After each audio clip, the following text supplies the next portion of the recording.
Metro রেলে যাত্রীদের ভিড় লক্ষ্য করা যাচ্ছে। দর্শক, আমরা এই মুহূর্তে রয়েছি মিরপুর 10-এ এবং মিরপুর 10-এ যে মেট্রো স্টেশন রয়েছে সেখানে কিন্তু যাত্রীদের দীর্ঘ সারি লক্ষ্য করা যাচ্ছে এবং অধিকাংশ যাত্রীরাই কিন্তু মূলত এই মিরপুরের যে বিভিন্ন বিনোদন কেন্দ্র রয়েছে সেগুলোর মধ্যে রয়েছে যেমন জাতীয় চিড়িয়াখানা সহ বোটানিক্যাল গার্ডেন এবং বেশ কিছু এদিকে যেই মিরপুর সংলগ্ন অর্থাৎ মিরপুর 10 সংলগ্ন যেই বিনোদন কেন্দ্রগুলো রয়েছে সেই বিনোদন কেন্দ্রকে ঘিরেই কিন্তু পরিবারের মানুষজন নিয়ে বিশেষ করে শিশু এবং বাবা মাকে নিয়ে শিশুরা কিন্তু এসেছেন এবং শিশুদেরকে নিয়ে কিন্তু অভিভাবকরা মূলত এই মেট্রো স্টেশনেই তারা ভ্রমণ করছেন। দর্শক, আপনাদেরকে যে জানিয়ে রাখি, আজকে ঈদের চতুর্থ দিনেও কিন্তু ঢাকায় যারা আসলে বাড়ি ফিরেছে অর্থাৎ ঢাকায় ফিরেছেন বা ঢাকায় রয়ে গেছেন, যারা আসলে গ্রামের বাড়িতে যেতে পারেননি বা যাননি, তাদের কিন্তু ভিড় লক্ষ্য করা গেছে এবং ইতিমধ্যেই কিন্তু ঢাকায় ফিরতে শুরু করেছেন ঈদের ছুটি কাটিয়ে মানুষজন এবং তারপরই কিন্তু অর্থাৎ এই ঈদের দিন থেকেই কিন্তু যেই পর্যটন কেন্দ্রগুলো রয়েছে এবং সেগুলোতে কিন্তু মানুষের ভিড় লক্ষ্য করা যাচ্ছে এবং ঈদের পর দিন থেকেই কিন্তু এই মেট্রো রেল চলাচল শুরু হয়েছে এবং অর্থাৎ ঈদের দিনটি শুধুমাত্র বন্ধ রাখা হয়েছিল এবং ঈদের পর দিন থেকে আবারও শুরু হয়েছিল এই মেট্রো রেল এবং সেই মেট্রো রেলে কিন্তু যাতায়াত করছেন পরিবারের মানুষজন সহ আসলে যারা রয়েছেন তারা কিন্তু এবং যেই বিনোদন কেন্দ্রগুলো রয়েছে বিশেষ করে চিড়িয়াখানাকে ঘিরে কিন্তু শিশুদের একটি অন্যরকম উন্মাদনা রয়েছে এবং সেই মিরপুর 10 থেকেই কিন্তু অভিভাবকরা চিড়িয়াখানায় যাওয়ার চেষ্টা করেন এবং যার কারণে কিন্তু মিরপুর 10-এ কিন্তু যাত্রীদের দীর্ঘ সারি লক্ষ্য করা যাচ্ছে এবং এছাড়াও আরও যে বিনোদন কেন্দ্রগুলো রয়েছে সেই বিনোদন কেন্দ্রকে ঘিরেই কিন্তু যাত্রীদের এই তীব্র চাপ এই মুহূর্তে মেট্রো অর্থাৎ মিরপুর 10-এ লক্ষ্য করা যাচ্ছে।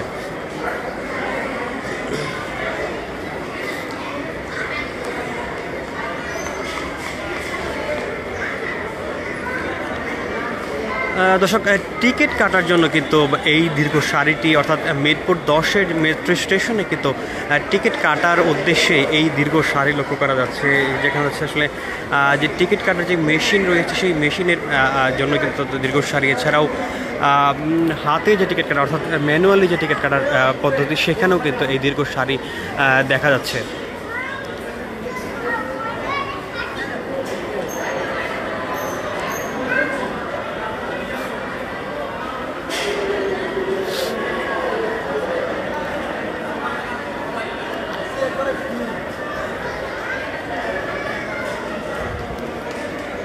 দর্শক, আজকে 3 এপ্রিল কিন্তু নির্বাহী আদেশে সারা দেশে যে সরকারি দপ্তর অধিদপ্তর স্বায়ত্তশাসিত প্রতিষ্ঠান আদালত বন্ধ ছিল এবং যার কারণে কিন্তু দীর্ঘ 9 দিনের একটি ছুটি গিয়েছে এবং চলমান রয়েছে, যেটি শেষ হবে আগামী 5 এপ্রিল অর্থাৎ আগামী শনিবারে কিন্তু এই সরকারি ছুটিটি শেষ হবে। তবে আগামী 6 এপ্রিল অর্থাৎ রবিবার থেকে কিন্তু স্বাভাবিক যে সরকারি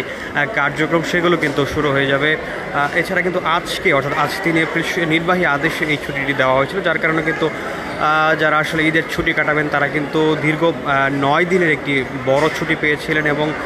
যারা নারী টানে আসলে বাড়ির উদ্দেশ্যে গিয়েছিলেন তারাও কিন্তু ইতিমধ্যেই ফিরতে শুরু করেছেন এই ঢাকার উদ্দেশ্যে এবং আবারও কর্মচঞ্চল হওয়ার প্রতীক্ষায় রয়েছে ঢাকা শহর। এবং দর্শক, আপনাদের জানিয়ে রাখি, আজকে কিন্তু ঢাকার রাস্তায় গণপরিবহনের পরিমাণ বেশ বেড়েছে এবং গতকাল এবং গত পরশুর তুলনায় অর্থাৎ গত 2 দিনের তুলনায় কিন্তু বেড়েছে এবং যাত্রীর সংখ্যাও কিন্তু বেড়েছে এই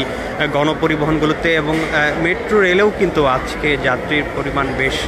বেশি রয়েছে। বিশেষ করে আসলে শিশু সন্তান যারা রয়েছেন এবং শিশুরা যারা ছিলেন তারা কিন্তু এই যেই বিনোদন কেন্দ্রগুলো রয়েছে সেই বিনোদন কেন্দ্রগুলোর উদ্দেশ্যে অভিভাবকদের সাথে এসেছেন এবং এই মিরপুর 10-কে লক্ষ্য বিশেষ করে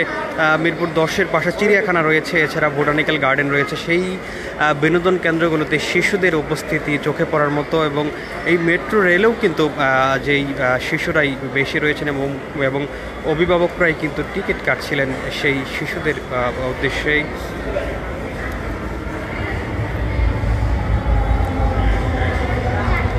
দর্শক, এই ছিল